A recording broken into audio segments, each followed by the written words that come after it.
Los buenos días a República Dominicana. Reciban el saludo cordial de Willy Paz para presentarles el día por delante. Este matutino que se inicia en estos instantes y concluye a las 11 de la mañana, 100% interactivo por Multimedio Teleradio América, líder en comentarios. Multimedio es un sofisticado instrumento de comunicación que la corporación Teleradio América ofrece a sus usuarios.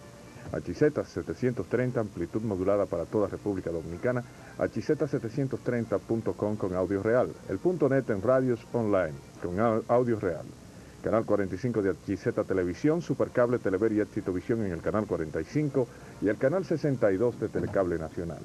La invitación para que estén con nosotros a lo largo de estas horas en el 100% interactivo de las mañanas dominicanas del día por delante. Lunes 11 de junio del 2001. Inmediatamente doy los buenos días al ingeniero Francisco Antonio Méndez. Con él trataremos de temas económicos. Ingeniero, ¿cómo está? Un placer de verte. Buen día. ¿Cómo pasó el fin de semana? Muy bien, gracias. Esta semana se inicia con un intento del gobierno, según ha anunciado, de bajar los gastos corrientes. También, por otro lado, se conoce en el Senado los bonos soberanos. ¿Por qué partido económico usted quiere comenzar? Bueno, mira, parece que todo forma parte de una misma estructura conceptual. O sea, las recomendaciones que se le habían hecho al gobierno era de que tenían que eficientizar y racionalizar sus gastos. Y en tal virtud, porque al estar en una proporción alrededor de un 80, 75, 79% el gasto corriente, como habíamos visto en el análisis presupuestario que hicimos la semana pasada, no había prácticamente nada para dedicar a la inversión. Entonces eso ha implicado que no haya dinamismo económico, porque realmente la inversión del gobierno impacta en la actividad económica, el multiplicador es efectivo. Pero esa decisión de eficientizar el gasto va acorde con los requerimientos que le había hecho sectores sensatos de la población. Y creo que es positivo y debemos aplaudirlo. Creo que ese es ese camino correcto. Si se aplica como está previsto, en reducir en un 10% el gasto corriente y transferirlo al sector inversión, yo creo que el gobierno pues impactará positivamente en la actividad económica. De no hacerlo así, pues seguiremos en la situación en que estamos. Dicen que la Contraloría trabaja en la depuración de la nómina estatal para evitar que una persona cobre en más de una institución, y para ello se están realizando los pagos de manera personal previo la presentación de la cédula de identidad del empleado que recibirá la remuneración, señala la dependencia estatal. Parece ser que la preocupación de lo abultado de la nómina está basado en que no en que hay muchos empleados, sino que empleados cobran varias veces en instituciones. Ya el señor Contralor había expresado esa opinión anteriormente y el mismo licenciado Decán en alguna ocasión lo había dicho.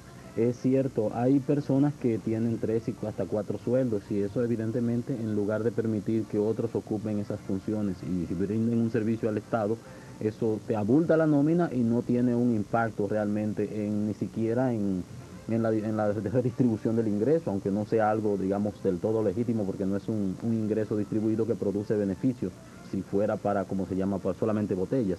Pero creo que eso de la Contraloría es apropiado. Si se sanean las nóminas, pues se racionaliza, se eficientiza el gasto público. Yo pienso que esas son las medidas que el gobierno debe ir tomando paulatinamente. Pero ser coherente, porque no es solamente perjudicar lo que es sueldos y salarios. Decía el doctor Jesús de la Rosa en un artículo que escribí el domingo, que según datos del Banco Central, en los primeros 8 meses del gobierno se incrementaron en más de 2.000 millones de pesos los gastos destinados al pago de servicios personales y salarios. Y decía además que en el trimestre enero-marzo, en el primer trimestre de este año, el número de empleados públicos aumentó en 20.000 personas, lo que se tradujo en que los gastos por concepto de pago de salario aumentaran en 624 millones de pesos durante ese mismo periodo. Él hacía este artículo que decía alerta rojo, la deuda externa, y ponía la experiencia que vivimos en el año 78. Él fue funcionario del gobierno de don Antonio. Fue secretario de Deportes. Exactamente, es un hombre de bastante reputación, ha mantenido siempre una credibilidad en la población, un experto en educación, un trabajo muy excelente que publicó ayer sobre la deuda, bastante enjundioso, con muchísimos datos importantes, pero ese punto específico te dice a ti que realmente el problema ha estado en el gasto, en la eficientización del gasto, y por ahí es una buena medida. Ojalá y el gobierno pueda lograr esa reducción y pueda transferir esos recursos que se gastaban a convertirlos en inversión. Eso debe impactar positivamente en la economía. Si se hace eso, probablemente no se necesite salir a buscar tanto endeudamiento con tal premura como se está tratando de hacer. Deuda que decía también ayer en el periódico Economía y Negocios que los bonos solamente subirían la deuda per cápita de $430 por habitante, como es per cápita, valga la redundancia, a 478. ¿Por qué usted dice tan solo? Por la parte solamente estamos hablando de los bonos. Sí. Recuérdate que también hay como 2.000 millones. Ok. No, pero que el tan solo puede decir como tampoco, ¿verdad? Se puede malentender. No, exacto, vale la solamente los bonos. Solamente los bonos. Solamente el servicio, la puesta en venta de los bonos. De 430. Llevaría de $430 a $478 la deuda de que cada dominicano. O sea, si tuviéramos que salir a pagarlo mañana, tendríamos cada uno de nosotros que buscar 430, hoy $430 para pagar la deuda y mañana tendríamos que buscar 478. Mira, ayer veía también un buen programa muy interesante sobre finanzas que en cierta medida ratifica muchos de los conceptos que yo había publicado en el artículo aquel sobre los bonos. Que uno de los argumentos de los promotores de los bonos es que solamente vamos a pagar intereses. ¿Recuerdas? Habíamos hablado de aquí. Y yo te decía, pero bueno, está bien. Las corporaciones cuando emiten documentos de deuda, que son bonos, debenture como se llaman, las corporaciones dicen, bueno, yo voy a redimirlo en 10 años, son 1.000 millones, pero para darle una garantía a los mercados, ellos van colocando una proporción adicional, digamos una décima parte, en un fondo que va generando el interés, pero están ahí para cuando llegue el 10º año haya de dónde pagar el capital. Y decíamos que en el caso de los bonos dominicanos se manda una señal errónea. Primero, la situación no es económica, no está, digamos, el horno no está para galletita para tú salir a promocionarlo. ¿Me entiendes? O sea, primero reduzcamos los gastos, relancemos la economía, pongamos la economía a crecer como estuvo creciendo. Entonces luego, en esas mejores condiciones, pues podemos salir a buscar recursos financieros al exterior y probablemente obtengamos una mejor tasa de interés. Es lo más razonable. Pero además de eso, está el hecho de que cuando le dices a los mercados, bueno, yo voy a emitir una primera emisión hoy día de bonos de 500 millones y cuando llegue el 5º año, yo voy a emitir otros bonos para repagar el anterior. Tú le estás dando una mala señal a los mercados. Tú dices, bueno, sabrá Dios si República Dominicana para entonces va a tener las remesas en el mismo nivel, el turismo va a estar generándole la misma cantidad de dólares, las zonas francas también, cuáles son los compromisos adicionales que el gobierno se cree, si los recursos le van a, por diferencial de petróleo le van a dar, etcétera, etcétera, etcétera. Muchas imponderables que de aquí a 5 años, pues probablemente se reduzcan o aumenten, pero de todas maneras son incertidumbres. Que el inversionista es lo que tira en sus cálculos cuando dice, bueno, yo te cobro 11, te cobro 12, te cobro 13. Bueno, de todas maneras, le estás diciendo que en el 5º año vas a emitir otro documento de deuda, cuando quizás lo conveniente fuera decirle, yo voy a ir colocando todos los años una proporción de lo que te debo para cuando llegue el 5º año yo te lo repague. Y entonces si me iban a cobrar 13, probablemente me cobren 12 de interés. Y eso es mejor para el país, pero eso implica que en lugar de 70 millones, 75, 70, dependiendo el interés que sea, 12, 11 o 15, si fueran 60 millones de dólares, estamos hablando casi de 1.000 millones de pesos que habría que buscar a la tasa actual. Si se devalúa la moneda posteriormente, tendríamos que buscar más dólares, más pesos. Pero de todas maneras, hoy día tú tendrías que buscar esos 71 millones o 70, entre 65, 50, digamos, entre 50 y 75 millones, dependiendo de la tasa que se logre, de 10 a 15%, para pago de intereses solamente, para al 5º año pagar el capital, los 500 millones. Pero si fuera como yo digo, que tienes que ir colocando un fondo de redención para cuando llegue el 5º año no haya sobresaltos y esos señores sepan que van a recibir unos documentos que no tienen liquidez en los mercados. Pero ¿qué posibilidades hay que la emisión de esos bonos pues no se compre en su totalidad o no se adquiere en su totalidad? Mira, puede ser que aparezca, siempre aparecerán compradores, los mercados son especulativos. Dependiendo de la tasa de interés, sí. Porque el riesgo y la tasa de interés se van de la mano. Si hay mucho riesgo, hay una alta tasa de interés y evidentemente un inversionista que tiene una cartera muy segura puede destinar una proporción mínima, ínfima, 20, 50 millones para invertirlo en eso, porque no le afecta, le va a aumentar su rentabilidad. O sea, para todos los gustos, para todos los colores, para los gustos hay colores. ¿Por qué esa única opción o o esa forma agresiva de solamente enfocar como medio de financiamiento los bonos por parte del gobierno. Inclusive el presidente ha hecho presión al Senado para que se conozca lo antes posible. Porque es que solamente de esa forma podemos tener financiamiento rápido, y es que el país se va a caer si no tiene esos 500 millones de dólares. Sí, yo creo que esas son parte de las malas señales que estamos enviando a los mercados. Yo no veo que haya esa imperiosa necesidad de salir a endeudarnos en créditos comerciales de corto plazo, porque un bono a 5 años es un crédito comercial de corto plazo. Fíjate, si pagáramos 60 millones de dólares anuales, por 5 serían 300 millones de dólares en los 5 años, de intereses nada más. Si 300 lo multiplicamos por 17, son como 21, son casi 2.400 millones serían, no, perdón, serían 3.000, serían casi 5.000 millones de pesos que pagaríamos de deuda por intereses nada más, 5.000 millones de pesos, para obtener alrededor de 800 millones de pesos, que serían los dólares canjeados a pesos. Entonces, es algo importante que tenemos que tenerlo pendiente. O sea, y no es cierto que nosotros tenemos un sinnúmero de obras que están consignadas en el presupuesto, que son las que vamos a finalizar, según se ha explicado. La Autovía del Este, la Jacobo Magluta, bueno, muchas carreteras fundamentalmente, pero vamos a ver si es verdad. Una carretera, un acueducto, nunca tiene una tasa de retorno equivalente a la del 12, 13, 15% que van a hacer estos bonos. ¿Por qué? Porque son son obras de infraestructura que tienen una tasa de retorno muy diversificada, o sea, tienen impacto en diferentes actividades, pero no te dan un retorno directo. Me explico, una carretera, tú le pones un peaje y tendrías que ponerle un peaje de 50, 60 pesos para tú ir de aquí, digamos, a San Cristóbal por la inversión que se ha realizado, o sea, que no se paga. Entonces, por eso esas obras se financian en organismos multilaterales como el Banco Mundial y el BID. Entonces ellos te dan un crédito, digamos, 200 millones de dólares a 30 años, con 5 años de gracia, en donde solamente pagas los intereses, y además a un 1.5 de interés anual, por ejemplo.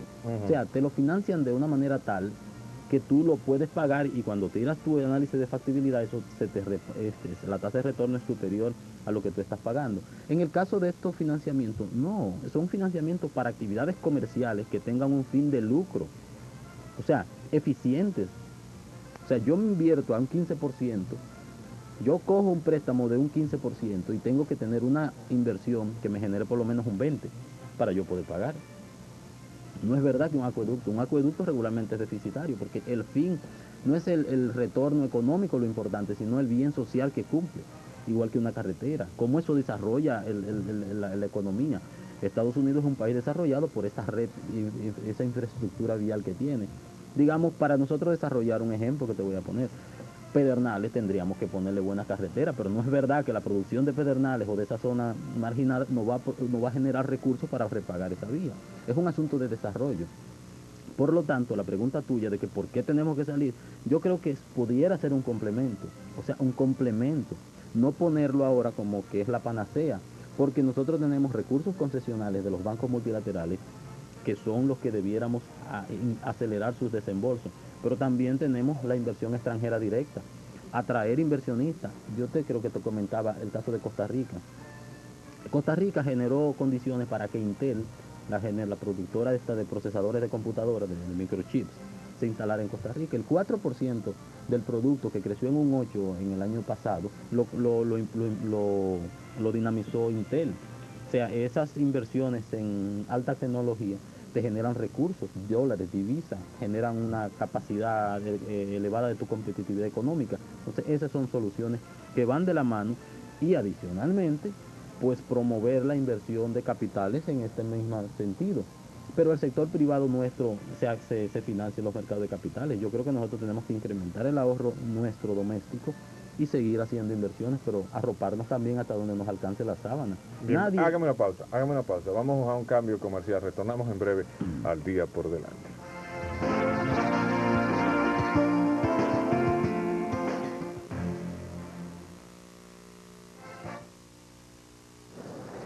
La música de 2000 instrumentos de viento.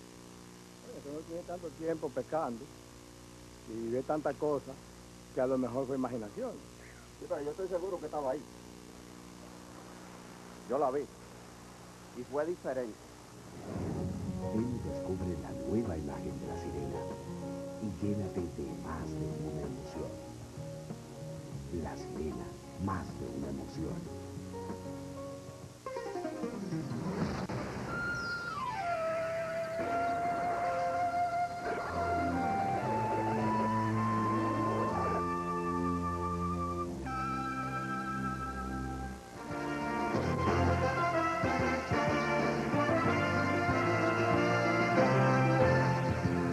Bien, son las 9:45 minutos de la mañana. Usted escucha, usted ve Multimedia, Teleradio América y El Día por Delante, 100% interactivo, conversando con el ingeniero Méndez acerca de la situación económica. Vamos con llamadas telefónicas inmediatamente para aprovechar al ingeniero Méndez en la mañana del lunes 11 de junio del 2001.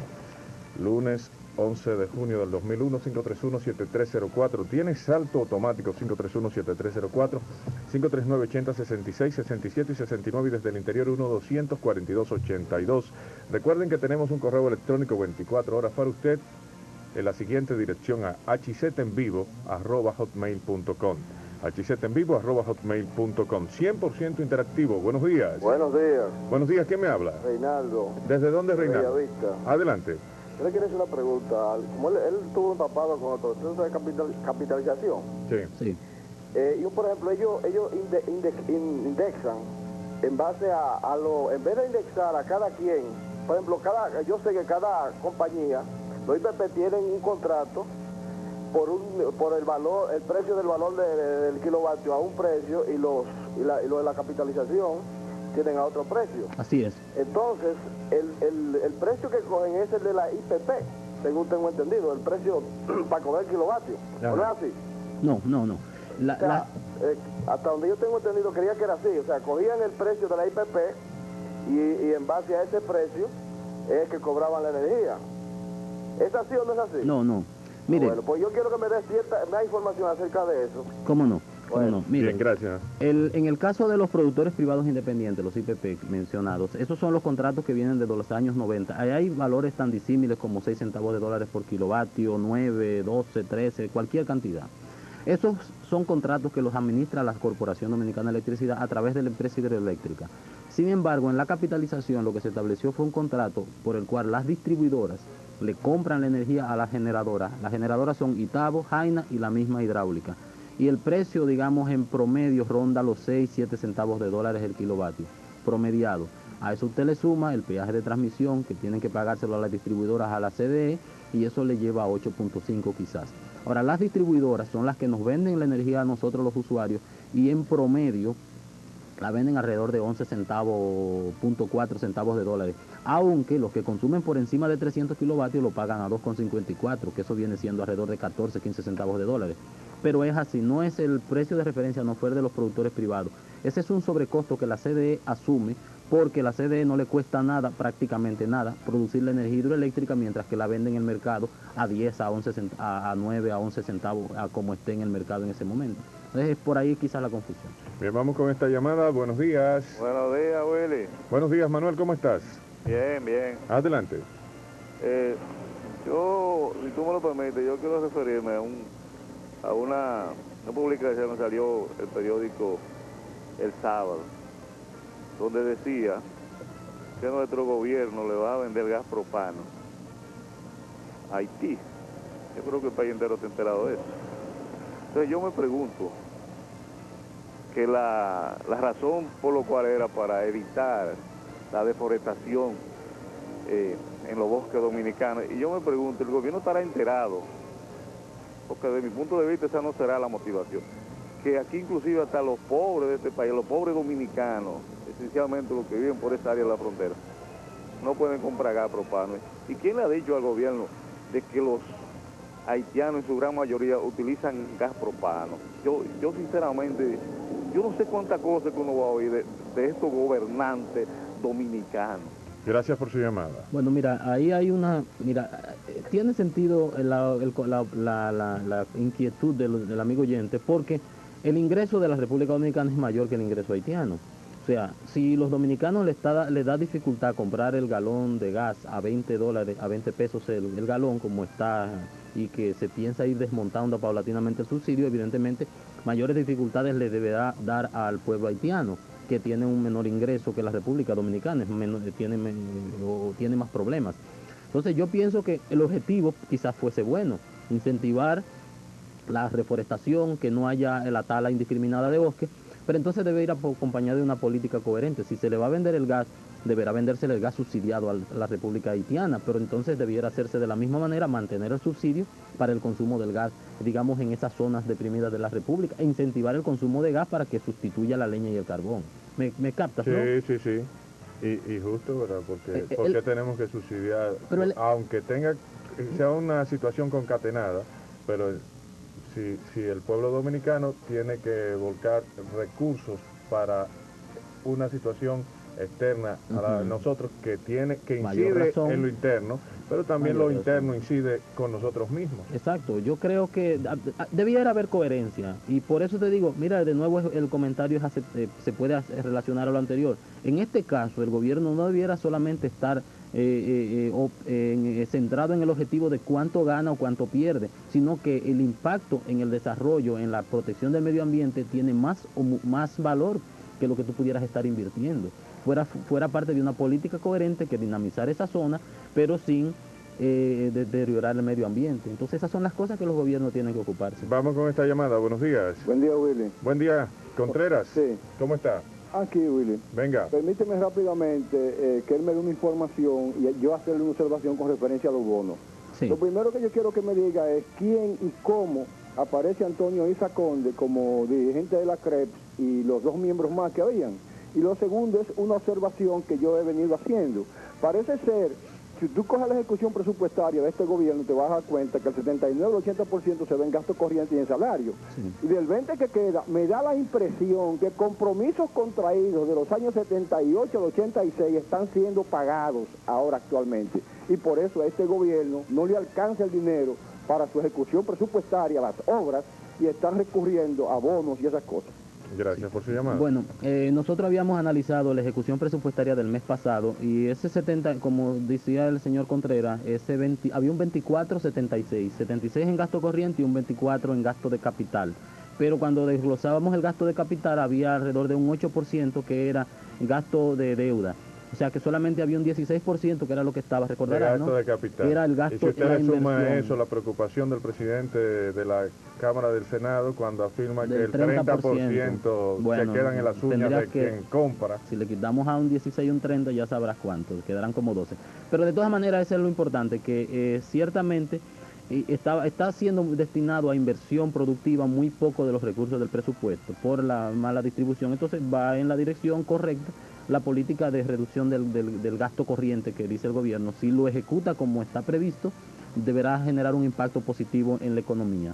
Con relación a la otra pregunta de que cómo llega el doctor Isa Conde a ser presidente de la CREP, la ley establece, la ley 141-97 que se aprobó en junio del año 97, que es el presidente, el Poder Ejecutivo designa una persona, 5 personas, y el Senado y la Cámara de Diputados lo ratifican. Según yo tengo entendido, la recomendación de que fuera el doctor Isa Conde provino del propio fenecido doctor Peña Gómez. El doctor Isa Conde es una persona reconocida de la sociedad civil, directivo de participación ciudadana, fue recomendada por el propio doctor Isa Conde, Peña Gómez, y fue ratificada por ambas cámaras. Recordemos que en el año 96, cuando el presidente Fernández asume el poder, el PLD, el gobierno, solamente tenía un senador, que era el doctor Fernández Mirabal por Salcedo. Bautista. No, era el de Fernández Mirabal. Cuando asume el poder, sí. Y además de eso, estaban 13 senadores diputados. O sea que creo que tengo entendido que fue una recomendación específica del doctor Peña Gómez. Vamos con esta llamada. Buenos días. Buenos días. Baje un poco su receptor, 3 segundos. ¿Quién me habla? Hello. Sí, ¿quién me habla? Domingo. ¿Desde dónde, Domingo? De aquí de la Charles de Gaulle. Tiene que bajar su receptor, por favor. Ajá, de la Charles de Gaulle. Adelante. Mira, yo tengo un problema. Yo fui a pagar el otro día aquí a la estación esa de de La Mella, más para acá de la rotonda de Melo y Domar. ¿Usted fue a pagar qué? Recibo, pero que... ¿Pero de qué? ¿De la luz? De la luz. Ajá. Pero me salió de 393 que pago. Me salió de 1.900. Además, me dieron el recibo, me cobraron lo mismo que que pagué el otro mes anterior. Ajá. Pero quedaron de venir a leerme el contador al otro día y ya van, fui el día primero. Y no han ido. El día 2 fui y todavía no han venido. Gracias por su llamada. Eso es a la compañía ¿verdad? Eso es de no, pero yo creo, y es bueno mandar la señal, yo pienso que independientemente que ellos no hayan ido, él tiene que seguir exigiendo para que vayan, y todos nosotros tenemos que exigir a las empresas pues que cumplan con lo que está contractualmente estipulado. Usted como usuario tiene un convenio con ellos. Me imagino que ya la población se siente más amparada con las declaraciones que publican los diarios esta mañana, específicamente la sesión económica del siglo. Dice que José Valles afirma que el gobierno será implacable con empresas que violen acuerdos de energía. Es decir, está asumiendo su posición de superintendente. Sí, yo creo que le hace muy bien. Ese es su papel, regular, fiscalizar, proteger los intereses tanto de los usuarios como de las empresas. Si hay un convenio contractual que digan yo me comprometo a pagar esta proporción y ustedes, usuarios, se comprometen a pagar esto, pues las empresas tienen que cumplir con lo que le compete. Antes de que culmine su intervención, a mí me gustaría su punto de vista acerca del endeudamiento interno del gobierno. Sí, mira, ¿Qué significa esto en términos prácticos para la economía dominicana? En economía se maneja un término que es lo que se llama el efecto desplazamiento. Significa que el gobierno tiene una mayor capacidad de accesar a los recursos que genera la economía. Por ejemplo, cuando un banco tiene recursos disponibles, el gobierno puede decirle, bueno, yo te pago una tasa de interés de un 20%. El gobierno puede pagar cualquier tasa de interés, en principio puede. Mientras que un sector privado, el privado no. El privado te paga, digamos, bueno, si yo cojo ese dinero a un 10%, es porque voy a tener un proyecto en el que lo voy a invertir que me genere un 12, un 13, un 15. Ahora, yo no puedo coger un dinero a un 20 si el proyecto en el cual yo lo voy a invertir solamente me genera un 15. Entonces el gobierno de esa manera financia sus gastos, recogiendo dinero de circulación mediante mecanismos de endeudamiento. Por ejemplo, el gobierno anunció que ahí los bancos tienen 3.000 millones disponibles. Para prestárselo a él. Bueno, lo que pasa es que los bancos tienen un excedente de liquidez actualmente. Y con esa tasa alta nadie le coge, ¿verdad? O le cogen menos. Ha tenido que ir disminuyendo la tasa por la sencilla razón de que hay mayor oferta y poca demanda. Sí. El Banco Central les puso ahora como política el que ellos no pueden hacer una renegociación o mantener los certificados de participación del Banco Central en los cuales ellos mantenían sus reservas y su encaje legal y por lo tanto tienen un excedente de oferta monetaria. Sí. Y por eso una de las maneras que ellos ven es casi lo mismo. Los bancos centrales usa como una manera de retirar circulante la emisión de certificados de participación y así compensa, digamos, a veces el dinero que el gobierno no entrega para el pago del diferencial del petróleo o para alguno de sus compromisos. Es una manera se mantiene un cuasi inorgánico, pero yo lo retiro por un lado. No es inorgánico porque lo está retirando, pero eso encarece la tasa de interés. Ha sucedido lo contrario, el Banco Central le ha dado esa liquidez a los bancos tienen recursos en la mano, el sector privado, por lo que te comentaba, no ve perspectivas, digamos, halagüeñas de inversiones y por lo tanto se está esperando mejores condiciones para demandar esos recursos. Pero entonces los bancos tienen que pagar un interés sobre ese dinero que tienen en mano y dicen, bueno, se lo voy a traspasar al gobierno. Y por eso el gobierno tiene esa facilidad. Yo creo que el gobierno, aunque sea gasto interno o externo, debe ser cauteloso en cuanto al financiamiento porque los endeudamientos ciertamente se pagan. Bien, gracias al ingeniero Méndez por su participación. Lo espero el próximo lunes. Vamos al cambio comercial. Retornamos con Ramón Almanzar, presidente de Nueva Alternativa. Vamos al cambio.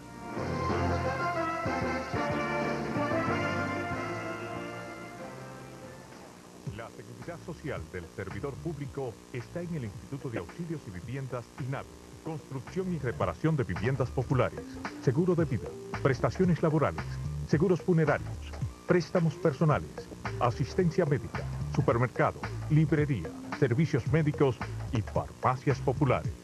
Todo en beneficio de los empleados públicos y en apoyo al programa de lucha contra la pobreza que realiza el presidente Hipólito Mejía.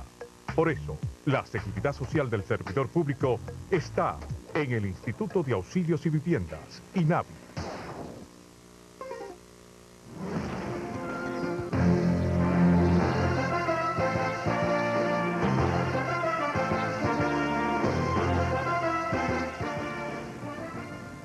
Bien, son las 10 de la mañana. Este es el 100% interactivo de las mañanas dominicanas. Si usted desea rebajar hasta 40 libras en un mes sin dietas y sin ejercicios, le tengo la solución. Pida ahora mismo Goleticas, que están compuestas de raíces naturales y reconocidas por salud pública. Goleticas en la avenida Sarasota 108A, esquina 12 de julio, próximo al supermercado Pola. Llame al 535-0712, 535-0712. Conserve su salud y su figura con Goleticas, un producto natural y sin dieta. Recuerde, sin dieta y sin ejercicios, usted puede rebajar hasta 40 libras en un mes. Tengo a Ramón Almanzar de Nueva Alternativa aquí en los estudios de Multimedia. ¿Cómo estás, Ramón? Muy bien, de verdad. Ya mucho que no te tenía por aquí, pero es un placer. Muchas gracias. ¿Cómo ves la situación política actual? Muy compleja realmente, porque el país está en un momento muy delicado, sobre todo desde el punto de vista de la economía.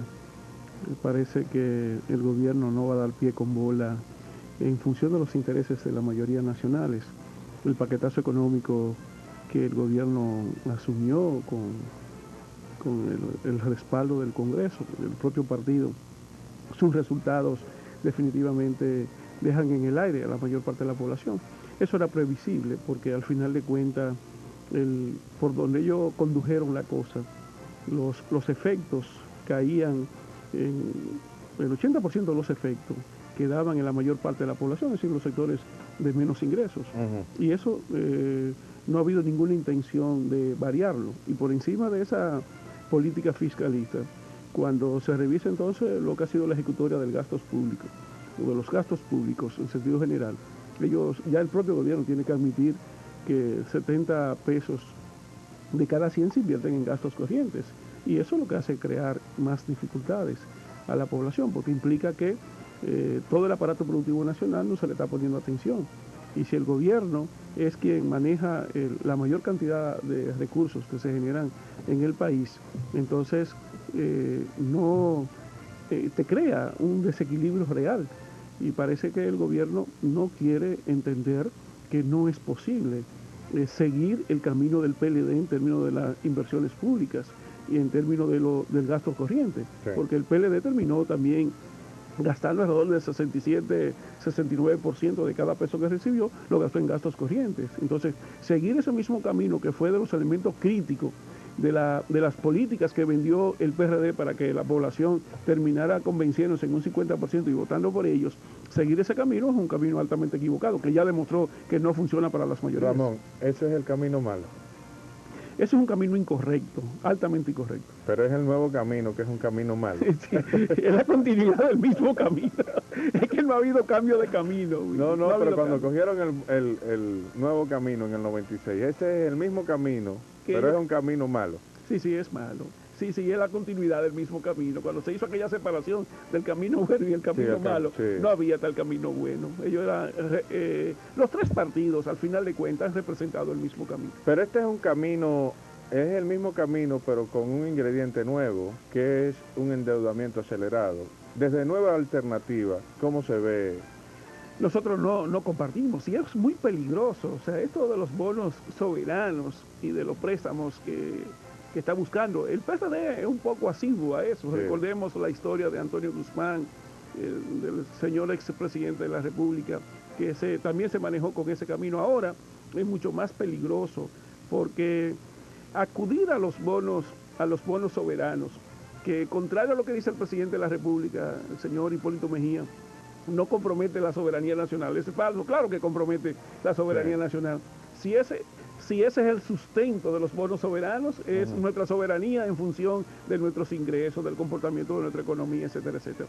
Pero acudir al mercado de valores es ir a uno de los lugares donde las tasas de interés son más altas, si en el mejor de los casos nosotros pudiéramos conseguir dinero al 11%, pero está claro que no va a ser al 11, ni al 12, ni al 2, ni al 13, probablemente estemos haciendo transacciones al 15%. Eso no lo resiste nadie desde el punto de vista económico, por un lado. Pero segundo, con un gobierno como este que ha dado muestra de que los centavos que recibe lo va a invertir en ayudantes civiles, inspectores de la presidencia, los viajes del presidente que se han convertido en viajes monstruosos, incluso alquilando naves particulares, Dios mío. Ese presidente que dijo que viajaría en tercera clase, han terminado haciendo la misma monstruosidad del gobierno anterior desde el punto de vista de los viajes internacionales, que no es que nosotros estamos opuestos, porque sí, en la etapa de la globalización es imposible pensar que volvamos al tiempo del doctor Joaquín Balaguer, pero hay que ser comedidos en los gastos. Entonces, un gobierno que definitivamente de cada 100 pesos que recibe, a nosotros los análisis que tiene el partido dice que 75 pesos lo gastan en gastos corrientes. ¿Cómo tú te vas a poner de acuerdo para que ellos reciban ahora 8.500 millones de pesos?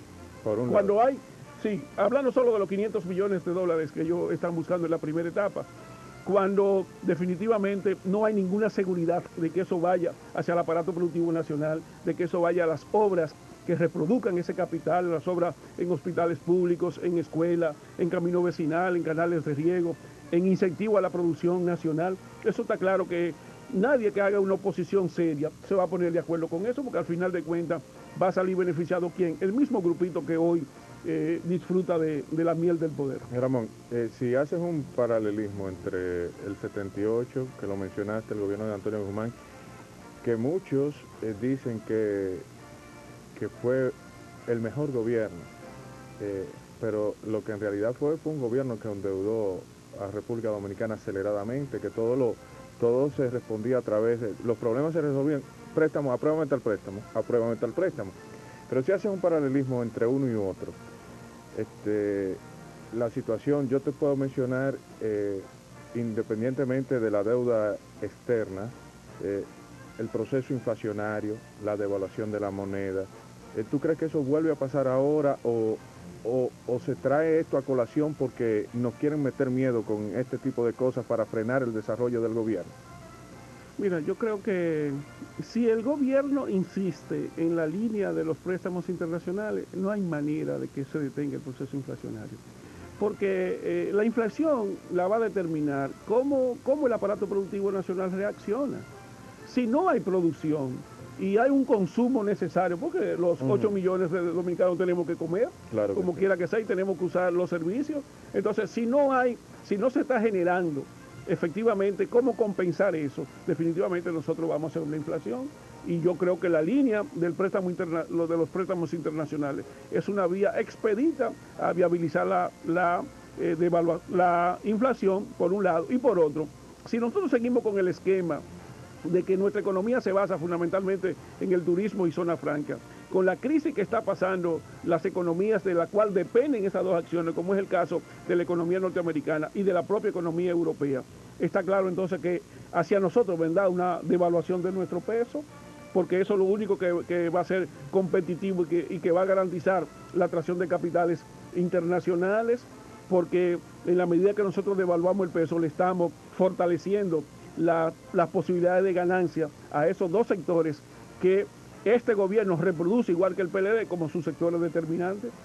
Nos envuelven en una espiral compleja como si no hubiese otras alternativas. Son tiempos donde la población, un segmento importante de la población piensan que los políticos todos son iguales. De Ramón Almanzar llegar al poder alguna vez, existiría un ajusticiamiento moral de generaciones, de administraciones, como que prometen una cosa, hacen otra, les roban el trabajo de generaciones a través de devaluaciones a gente que ha trabajado toda la vida y que ha creído en el sistema de ahorro nacional. ¿Qué haría Ramón Almanzar? Mira, yo pienso que es obligado para una propuesta alternativa el rescate de lo ético y lo moral en el ejercicio de la política. Si no, de verdad no tendría ni siquiera sentido este ejercicio que uno intenta hacer en el país. Pues lo más fácil sería entonces unirse a las sombras de estos tres viejos partidos, que es desgraciadamente lo que hacen algunas propuestas que surgen, que terminan cooptadas por ello. Claro que hay que hacer un paso moral, indiscutiblemente, es probablemente el oasis que hay que construir en este desierto de moralidad y de ética en que se desarrolla la política en República Dominicana. Aquí hay que rescatar en dos planos, hay que rescatar en el orden económico los robos sistemáticos, y por eso a mí me parece que esta política nacional, el pueblo tiene que abrir tanto los ojos. Hay una declaración tan irresponsable del presidente del Partido Revolucionario Dominicano hoy, el señor Atuey de Cans, que es noticia de primera plana en algunos medios de comunicación, donde él está diciendo, bueno, que gente de su partido, de lo que son hoy funcionarios, efectivamente le sirven como del colchón para que no se someta a la justicia a lo que se robaron, lo que tiene que ver, o lo que hicieron acciones de corrupción en el caso de la CDE y la privatización, pero no es capaz de identificar cuáles son esos funcionarios. O sea, Atuey de Cans, que es un hombre polemista y que dice ser de la nueva generación responsable en su partido. Y que puede hablar de la corrupción. Que identifique quiénes son los funcionarios que están entonces confabulándose con los exfuncionarios para que no sean sometidos a la justicia. Lo que pasa es que lo que Atuey quiere encubrir es que ese PRD, su cúpula fue una cúpula que se corrompió y que tiene compromiso también en el marco de la corrupción histórica en el país. El suicidio de su segundo presidente que tuvo el PRD, en el caso de Antonio Guzmán, no es al azar que se da. Bueno, hay muchas hipótesis, pero una de las hipótesis fue la vergüenza de él frente a los actos de corrupción en que se vinculó parte de su familia y parte de la dirección del PRD. Entonces, el primer elemento, lógicamente, que hay que hacer no es solo provocar que vayan a la cárcel los responsables de esos actos en contra del bienestar colectivo de la nación, sino que rescatemos también los bienes que han sido robados. Y es un compromiso, yo creo que tenemos nuestra generación y las propuestas alternativas que existen en el país. Y el segundo elemento importante de eso, el asunto de los crímenes y la impunidad. Señor, es injusto que el doctor Joaquín Balaguer siga siendo todavía una de las primeras figuras políticas del país, un hombre con compromiso de sangre con este pueblo, admitido por él mismo. Lo admitió cuando dijo que todos sus funcionarios eran corruptos, y eso es mucho más que sangre. Entonces, bueno, si usted aupó a los corruptos, bueno, por eso es sancionado por nuestra Constitución y nuestro Código, por un lado, y segundo, cuando usted se declara cómplice de un crimen, como el caso de Orlando Martínez, por ser encubridor de sus asesinos, lo que pasa es que el doctor Joaquín Balaguer no estaba encubriendo a los asesinos de Orlando, se estaba autoencubriendo, porque aquí se sabe, nadie mataba a Orlando sin pasar por el sedazo de la decisión final del doctor Joaquín Balaguer.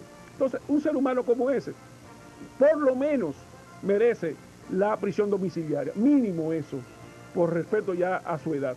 Entonces, pero se actúa con tanta displicencia, aquí se actúa con la confabulación, por eso el señor Hipólito Mejía, hoy como presidente de la República, dice que todo el mundo puede ser tocado, menos Leonel Fernández, menos doctor Joaquín Balaguer, José Blanco, etcétera, etcétera. Y uno se pregunta, pero ¿cómo es posible que tengamos a Luis Inchausti? Y a mí me dio mucha pena la sentencia de la juez de instrucción cuando saca del expediente al señor Fernández. No es posible en un juicio de fondo, de verdad, con apego al derecho, que se condene a Inchausti y que se declare inocente a Leonel Fernández. Lo que pasa entonces es que aquí las figuras se están encubriendo, se están autoprotegiendo. Desgraciadamente, la llegada de una propuesta alternativa tiene que hacer una ruptura con esa cultura de la impunidad. Y en un mensaje más abierto, ¿qué tú le tendrías que decir a la sociedad en estos momentos acerca de la cultura de la impunidad y nueva alternativa? ¿Nueva alternativa es lo mismo? No, nosotros obligatoriamente tenemos que hacer una ruptura con eso. Si no, no tiene sentido el proyecto alternativo. El proyecto alternativo tiene que replantearse en la construcción de una nueva cultura política, en la que pasa por una confrontación directa con el elemento de la corrupción y con el elemento de la impunidad, obligatoriamente. Hay que devolverle la esperanza a la población de que no todos y todas las que llegan a un gobierno van a administrar la cosa en función de los intereses de la minoría y en función de clanes y autoprotecciones. No. Aquí hay que dar un paso hacia adelante, positivo, y yo creo que es uno de los desafíos que tiene nuestra generación y que tenemos todos los sectores democráticos y patrióticos del país, que yo creo que se nos presenta una oportunidad excelente como tal. No solo el Partido Nueva Alternativa, porque el Partido Nueva Alternativa es una parte del proyecto alternativo. Nosotros no somos la alternativa en sí misma. Nosotros somos parte de un proyecto necesario que hay que reconstruir con el pensamiento duartiano, con el pensamiento de Espaillá, con el pensamiento de Hostos, con el pensamiento de los trinitarios en sentido general, con el pensamiento de Manolo. Hay que reencontrarse con eso. Y el elemento de la moralidad y la ética pasan a ser determinantes. Bien, vamos a un cambio comercial. Retornamos con Ramón Almanzar, de Nueva Alternativa, luego de la pausa, y entramos con llamadas telefónicas.